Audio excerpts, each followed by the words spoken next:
Everyone, welcome to our channel. Last క్లాస్లో మనం హెచ్టిఎంఎల్కి సంబంధించి 18 బిట్స్ వరకు చెప్పుకున్నాం. సో ఇప్పుడు నెక్స్ట్ బిట్స్ని చూద్దాం. సో 19 క్వశ్చన్ చూడండి. Can a single text link point to 2 different web pages? అంటే మనం ఒక పేజ్ నుండి ఇంకొక పేజ్కి వెళ్ళాలి అంటే మనకి యాంకర్ ట్యాగ్ అనేది యూజ్ అవుతుందని చెప్పుకున్నాం. సో ఇక్కడ చూసినట్లయితే మనం సింగిల్ టెక్స్ట్ని యూజ్ చేసి, అంటే ఓన్లీ సింగిల్ టెక్స్ట్ని కనుక క్లిక్ చేస్తే 2 డిఫరెంట్ వెబ్ పేజెస్కి వెళ్ళగలమా అని అడుగుతున్నారు. సో అలా వెళ్ళలేం. So no, the anchor tag can accept only a single HREF attribute. అంటే ఓన్లీ సింగిల్ అట్రిబ్యూట్లో, అంటే హెచ్ఆర్ఈఎఫ్ని యూజ్ చేసి మనం ఓన్లీ సింగిల్ వెబ్ పేజ్కి మాత్రమే వెళ్ళగలం. And it can point to only a single web పేజ్కి మాత్రమే వెళ్ళగలం. అంటే మనం యాంకర్ ట్యాగ్ని ఎలా రాస్తాం? ఏ ట్యాగ్ యూజ్ చేసి ఏ హెచ్ఆర్ఈఎఫ్ ఈక్వల్ టు అని చెప్పి ఫైల్ నేమ్ ఇస్తాం. So file name dot HTML అని ఇస్తాం. సో ఏమవుతుంది, ఈ హెచ్ఆర్ఈఎఫ్ యూజ్ చేసి ఓన్లీ ఒక ఫైల్కి మాత్రమే, అంటే ఒక ఫైల్కే మూవ్ అవ్వగలం.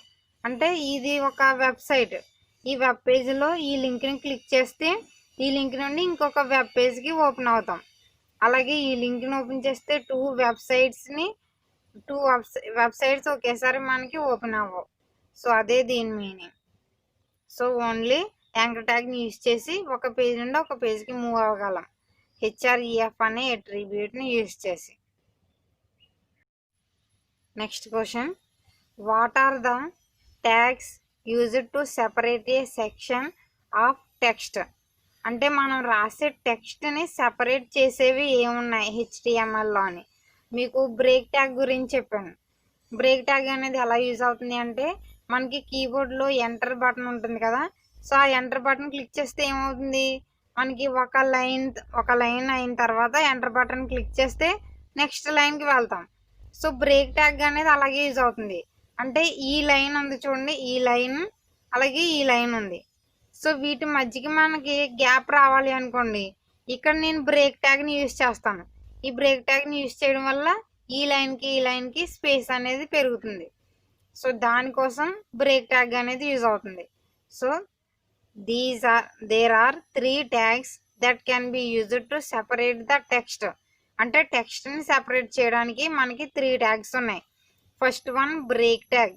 ఈ బ్రేక్ ట్యాగ్ అనేది is used to separate the line of text. అంటే లైన్కి గ్యాప్ని ఇవ్వడానికి బ్రేక్ ట్యాగ్ అనేది యూజ్ అవుతుంది. It breaks the current line and conveys the flow to the next line. అంటే ఇక్కడ ఈ లైన్ అయింది, ఇక్కడ బ్రేక్ ఇచ్చాం, నెక్స్ట్ లైన్కి వెళ్తుంది. కంటిన్యూ అంటే ఈ లైన్ నుంచి ఈ లైన్కి కంటిన్యూ అవ్వదు. మనకి ఒక లైన్ తర్వాత ఒక లైన్ ప్రింట్ అవ్వడానికి బ్రేక్ ట్యాగ్ అనేది యూజ్ అవుతుంది. ఒకవేళ 2 బ్రేక్స్ యూజ్ చేసాం అనుకోండి ఇక్కడ, అంటే ఇక్కడ మనం బ్రేక్ అనేది ఇలా 2 బ్రేక్స్ కానీ 3 బ్రేక్స్ కానీ ఎన్నైనా తీసుకోవచ్చు. అంటే బ్రేక్స్ని ఇచ్చే కొద్దీ కూడా మనకి గ్యాప్ అనేది పెరుగుతుంది, లైన్కి గ్యాప్ పెరుగుతుంది. So next P tag. This contains the text in the form of a new paragraph. అంటే పారాగ్రాఫ్కి మనకి స్పేస్ అనేది ఉంటుంది చూడండి, ఆ స్పేస్ని ఇవ్వడానికి, అలాగే పారాగ్రాఫ్ అని తెలియడానికి పీ ట్యాగ్ అనేది యూజ్ చేస్తాం. సో ఇక్కడ చూసినట్లయితే చూడండి, మనకి ఎన్ని లైన్స్ ఉన్నాయి, 6 లైన్స్ ఉన్నాయి. ఈ 6 లైన్స్లో 3 లైన్స్ ఒక పారా చేయాలి అనుకోండి, అప్పుడు ఇక్కడ ఒక పీ ట్యాగ్ని ఇస్తారు, ఇక్కడ ఒక పీ ట్యాగ్ని ఇస్తారు. సో అదొక సెపరేట్ పారా అయిపోతుంది. అలాగే ఇక్కడ ఒక పీ ట్యాగ్, ఇక్కడ ఒక పీ ట్యాగ్ ఇస్తారు. అంటే ఒక పీ ట్యాగ్ ఇచ్చినా ఓకే, అది మనకి పారాగ్రాఫ్ లాగా క్లియర్గా తెలుస్తుంది అనమాట. ఇలా ఒకే లైన్స్లా కాకుండా ఇదొక పారా అని తెలుస్తుంది. అంటే మనకి పారాగ్రాఫ్స్ ఎలా ఉంటాయి, ఇలా ఉంటాయి కదా. సో ఇలా ఇది పారాగ్రాఫ్ అని క్లియర్గా తెలుస్తుంది. దానికోసం పీ ట్యాగ్ని యూజ్ చేస్తారు. So next block code. అంటే block code tag, it is used to define a large code section. మనం లైన్కి చూసాం, పారాగ్రాఫ్స్ చూసాం, కానీ లార్జ్ ఇంకా ఎక్కువ ఉన్నప్పుడు ఈ బ్లాక్ కోడ్ని యూజ్ చేస్తారు. If you have large quotation then put the entire text with block quote. అంటే ఈ ట్యాగ్స్ మధ్యలో రాస్తారు. ఆ పెద్ద పెద్ద లార్జ్ కొటేషన్ని అంటే ఆ పారాగ్రాఫ్స్ని ఆ సెక్షన్ని కనుక దీంట్లో రాస్తే అది మనకి క్లియర్గా తెలుస్తుంది. అలాగే దీంట్లో మనం ఒక వెబ్సైట్ నేమ్ ఇస్తే ఆ వెబ్సైట్లో ఉండే పారాగ్రాఫ్ని కూడా డిస్ప్లే చేస్తుంది మనకి అవుట్పుట్లో. సో ఇవి బిట్స్ కాబట్టి ఇలా చెప్పుకున్నాం. దీని గురించి క్లియర్గా చెప్పాలి అంటే ప్రాక్టికల్గా అయితే మీకు ఇంకా క్లారిటీగా అర్థమవుతుంది friends. How do you change the number type in the middle of A list? List అంటే ఏం చెప్పుకున్నాం మనం? లిస్ట్ అంటే నెంబర్స్ కానీ ఆల్ఫాబెటిక్స్ కానీ బుల్లెట్స్ కానీ ఇవన్నీ కూడా లిస్ట్లోకి వస్తాయి కదా.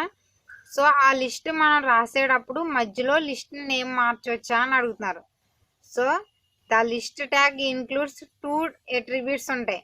అంటే మనం లిస్ట్ ఎలా రాసాం? Order list type equal to value అన్నాం కదా. సో వాటిని అట్రిబ్యూట్స్ అంటారు. టైప్ని కానీ వాల్యూని కానీ అట్రిబ్యూట్స్ అంటారు. సో ఈ 2 దాంట్లోనే మనకి చేంజ్ అవుతుంది. ఇప్పుడు order list type equal to మనం లాస్ట్ క్లాస్లో చెప్పుకున్నాం. వాల్యూ ప్లేస్లో ఏ అని ఇచ్చామనుకోండి ఏమవుతుంది? ఏబిసి అని చెప్పి అలా లిస్ట్లో అన్నీ కూడా టైప్ అవుతాయి.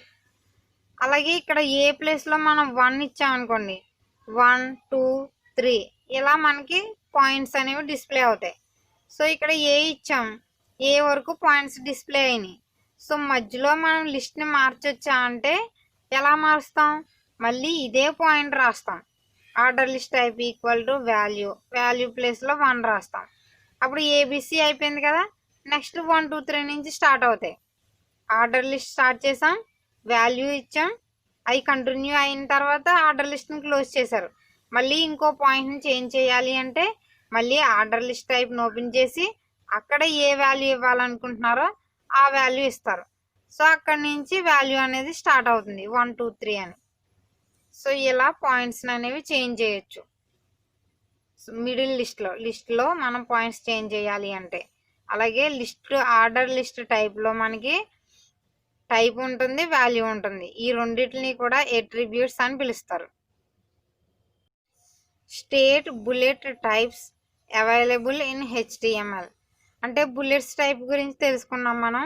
అంటే లిస్ట్లోనే అన్ఆర్డర్డ్ లిస్ట్ అనేది మనకి ఎలా యూజ్ అవుతుంది? ఓన్లీ బుల్లెట్స్ మాత్రమే వస్తున్నాయి కదా, అందులో దాని గురించి అడుగుతున్నారు ఇక్కడ. స్టేట్ బుల్లెట్స్ టైప్స్ అంటే బుల్లెట్లో టైప్స్ ఉన్నాయా అని. టైప్స్ ఉన్నాయి, అది డిస్క్, స్క్వేర్ అండ్ సర్కిల్. అంటే విత్ ఆర్డర్ లిస్ట్ అనుకోండి you can select to use some different list types including. అంటే లిస్ట్లో మనకి ఏమున్నాయి? ఆల్ఫాబెటికల్ అండ్ రోమన్ నెంబర్స్ ఉన్నాయి, అలాగే నార్మల్ నెంబర్స్ కూడా ఉన్నాయి. వాటిని మనం ఎంటర్ చేయడం చూసాం. So the type attribute for unordered list. So unorder లిస్ట్లో కూడా మనం ఆల్ఫాబెటికల్, రోమన్ నెంబర్స్ ఇలా టైప్స్ ఎలా ఉన్నాయో ఆర్డర్ లిస్ట్లో, అలాగే బుల్లెట్లో కూడా లిస్ట్ ఉంది. Can be set to disc, square and circle. Only బుల్లెటే కాకుండా దీంట్లో డిస్క్, స్క్వేర్ అండ్ సర్కిల్ ఉంది. అట్రిబ్యూట్ని యూజ్ చేసి మనం అన్ఆర్డర్ లిస్ట్లో ఒక ప్రోగ్రామ్ చూసాం. అన్ఆర్డర్ లిస్ట్ని ఓపెన్ చేసి లిస్ట్లో మనం పాయింట్స్ రాసాం. అలాగే లిస్ట్లో ఏ పాయింట్స్ అయితే రాయాలనుకున్నామో ఆ పాయింట్స్ని రాసి అన్ఆర్డర్ లిస్ట్ని క్లోజ్ చేసాం. సో ఇది మనకు అవుట్పుట్ ఏమని వచ్చింది? ఇక్కడ ఏ, ఇక్కడ బి అని ఇస్తున్నాను. సో మనకు అవుట్పుట్ డాట్స్లో వచ్చింది. ఏ బి, ఇందులో ఉన్న పాయింట్కి ఏ, ఇందులో ఉన్న పాయింట్కి బి. సో డాట్స్ వచ్చినాయి. సో ఇక్కడ ఏమంటున్నారు అంటే అట్రిబ్యూట్ని యూజ్ చేసి, అంటే ఇక్కడ ఉన్న టైప్ని అట్రిబ్యూట్ అంటారు. సో అట్రిబ్యూట్ని యూజ్ చేసి డిస్క్ కానీ, స్క్వేర్ కానీ, సర్కిల్ని కానీ మనం ఇక్కడ ఫిల్ చేయొచ్చు. ఎలా అంటే ఈ ప్లేస్లో ఇస్తాం. Unorder list type equal to disc అని టైప్ చేస్తే ఇది డిఫాల్ట్గా మనం అట్రిబ్యూట్ని యూజ్ చేయనప్పుడు ఇలా బుల్లెట్స్ అనేవి వస్తాయి. ఒకవేళ అట్రిబ్యూట్ని యూజ్ చేసి ఇక్కడ మెన్షన్ చేస్తే మనకి డిస్క్ అని ఇచ్చాం కాబట్టి డిస్క్ అంటే కూడా బుల్లెట్సే వస్తాయి. డిస్క్ అన్నా కూడా అట్లయితే డిస్క్ అన్నా కూడా బుల్లెట్సే వస్తాయి. మనం ఏమేమి ఉన్నప్పుడు డిఫాల్ట్గా బుల్లెట్స్ వచ్చినాయి, అలాగే డిస్క్ అని ఇచ్చినప్పుడు కూడా బుల్లెట్సే వస్తాయి. సో ఇదంతా ఎక్కడ మెన్షన్ చేస్తాము అంటే అన్ఆర్డర్ లిస్ట్ ప్లేస్లో unorder list type equal to disc అని ఇస్తే దాని ప్లేస్లో ఆ డిస్క్ అంటే ఆ పాయింట్స్కి మనం లిస్ట్లో రాసే పాయింట్స్కి డిస్క్ అనేవి అప్లై అవుతాయి. సో అదే డిస్క్ ప్లేస్లో స్క్వేర్ అని ఇచ్చాను. సో స్క్వేర్ అని ఇస్తే మనకి ఇలా స్క్వేర్ అనేది అప్లై అవుతుంది ఈ పాయింట్స్లో. అంటే మనం ఏ అయితే పాయింట్స్ రాస్తామో వాటికి స్క్వేర్స్ అనేవి అప్లై అవుతాయి. అదే సర్కిల్ అని ఇచ్చామనుకోండి, సో సర్కిల్ ఇలా సర్కిల్ వస్తాయి. బుల్లెట్స్ ప్లేస్లో సర్కిల్ అనేవి డిస్ప్లే అవుతాయి. Question, what are attributes and how do you use them? అంటే అట్రిబ్యూట్స్ అంటే ఏంటి, వాటిని ఎలా యూజ్ చేస్తామంటున్నారు. మనం ముందు పాయింట్లోనే చెప్పుకున్నాం అట్రిబ్యూట్స్ అంటే each tag as additional attributes that change the way tag behaves or is displayed. అంటే ఆ ట్యాగ్ యొక్క అంటే ఆ ట్యాగ్ ఏం మెన్షన్ చేస్తుంది అనేది తెలియజేసేదాన్ని అట్రిబ్యూట్ అంటారు. ఫర్ ఎగ్జాంపుల్, ఏ ఇన్పుట్ అనేది ఒక tag as a type attribute. అంటే ఇన్పుట్ అంటే ఒక ట్యాగ్, అది ఏ టైప్ని మెన్షన్ చేస్తుంది అని తెలిపేది attribute. Which you can use to specify whether it's a text, field, check box, radio button or one of many more options. అంటే వీటన్నిటిని కూడా అట్రిబ్యూట్ అంటారు. సో ఇక్కడ ఎగ్జాంపుల్ చూసినట్టయితే ఇన్పుట్ అనేది ఒక ట్యాగ్, అందులో మనం ఏ టైప్ అంటే టెక్స్ట్ టైపా, చెక్ బాక్సా, రేడియో, అందులో ఆ టైప్ చెప్పేది అట్రిబ్యూట్. సో ఇది అట్రిబ్యూట్ అవుతుంది. సో ఈ టెక్స్ట్ అంటే ఇది బాక్సెస్ అంటారు. మనకి జీమెయిల్ క్రియేట్ చేసినప్పుడు వెబ్ పేజెస్లో చూసే ఉంటారు మీరు, ఇలాంటి బాక్సెస్ అనేవి వస్తాయి. Okay button, cancel button, so ఇలా బటన్స్ వస్తాయి కదా, వాటిని ఈ ఇన్పుట్ ఫామ్స్ అంటారు, ఫామ్స్లో క్రియేట్ చేస్తారు. సో వీటికి దీనికి ఎగ్జాంపుల్ అయితే input type equal to text అని ఇస్తే ఇలా డిస్ప్లే అవుతుంది, టెక్స్ట్ బాక్స్లా వస్తుంది. దీంట్లో మనం ఏదైనా లెటర్స్ని టైప్ లెటర్స్ని టైప్ చేసుకోవడానికి యూజ్ అవుతుంది. నెక్స్ట్ది input type equal to check box అన్నాం, అంటే ఇలా చెక్ బాక్సెస్లా వస్తాయి టిక్ మార్క్ పెట్టుకుని ఇలా. Input type equal to radio, దాంట్లో value on. So radio button, దాన్ని అంటే క్లిక్ చేస్తే ఓకే అయినట్టు టిక్ మార్క్ వస్తుంది. సో ఈ బటన్స్ గురించి మీరు చూసే ఉంటారు, వాటిని ఎలా క్రియేట్ చేస్తారు. ఫార్మ్స్ అనే ట్యాగ్స్ ఉంటాయి, వాటిని యూజ్ చేసి క్రియేట్ చేస్తారు.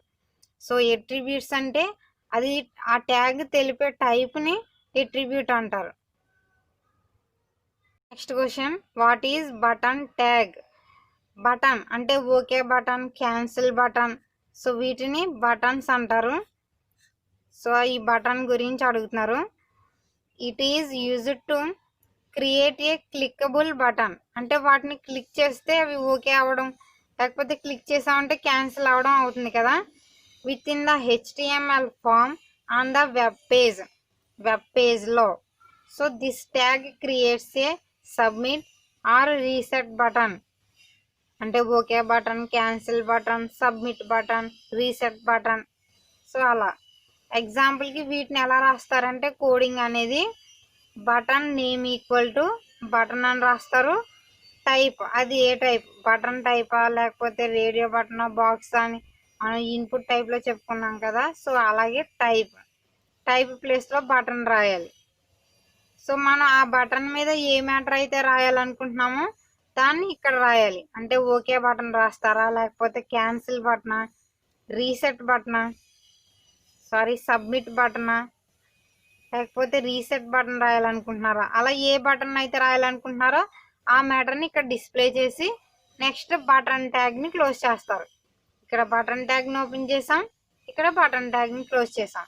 సో ఇది అవుట్పుట్ చూసినట్లయితే మనకి ఇలా క్రియేట్ అవుతాయి, ఓకే బటన్, క్యాన్సిల్ బటన్ అని. వాటిని క్లిక్ చేసాం అనుకోండి, క్లిక్ అయినట్టు మనకి సింబల్ చూపిస్తుంది. Next question, define semantic elements in HTML. So semantic elements are HTML elements.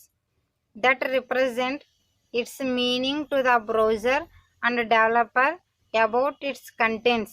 అంటే మనం వెబ్ పేజ్ని క్రియేట్ చేస్తాం కదా, మనం రాసే కంటెంట్ అనేది బ్రౌజర్కి అండ్ డెవలపర్కి దాని మీనింగ్ని రిప్రజెంట్ చేస్తుంది. అంటే మనం పీ ట్యాగ్ని యూజ్ చేస్తాం అనుకోండి, ఎగ్జాంపుల్కి సిమాంటిక్ ఎలిమెంట్స్ అనేవి ఇలా ఉంటాయి. పీ ట్యాగ్ యూజ్ చేస్తే పారాగ్రాఫ్ కింద సెపరేట్ చేస్తుంది. ఏ ట్యాగ్ యూజ్ చేస్తే లింక్ని ప్రొవైడ్ చేస్తుంది.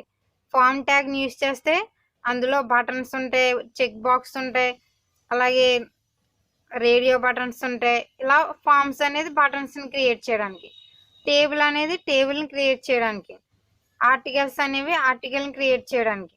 సో ఇవన్నీ tags and many more or semantic elements in HTML. ఇవే కాకుండా ఇంకా ట్యాగ్స్ ఉన్నాయి, స్ట్రాంగ్ అని, ఈఎం అని. ఆ ట్యాగ్స్ అన్నీ కూడా సిమాంటిక్ ఎలిమెంట్స్లోకి వస్తాయి. సో మనం రాసే కంటెంట్ని హైలైట్ చేస్తాయి ఇవి. సో ఇది బ్రౌజర్కి అండ్ డెవలపర్కి ఎక్స్ప్లెయిన్ చేస్తుంది.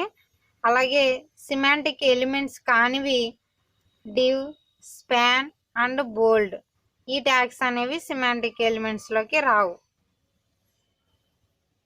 HTML ఫైల్ ఎక్స్టెన్షన్ అని అడిగితే .html ఆర్ .htm. సో అంటే మనం సేవ్ చేసేటప్పుడు ఇవి సేవ్ చేసిన నేమ్ పక్కన ఇస్తాం. ఇలా ఇచ్చిన వెంటనే అది క్రోమ్ అయితే క్రోమ్, మొజిల్లా అయితే మొజిల్లాలోకి చేంజ్ అయిపోతుంది. అప్పుడు ఆ ఫైల్ని డబుల్ క్లిక్ చేస్తే మనకి అవుట్పుట్ అనేది డిస్ప్లే అవుతుంది. సో ఈరోజు క్లాస్లో ఈ బిట్స్ కనుక మీకు అర్థమైతే తప్పకుండా లైక్ చేయండి ఫ్రెండ్స్, అలాగే షేర్ చేయండి, సబ్స్క్రైబ్ చేయండి. మీకు ఏమైనా డౌట్స్ ఉన్నా, క్లాస్ అర్థమైంది లేనిది తప్పకుండా కామెంట్ చేయండి. Thank you for watching.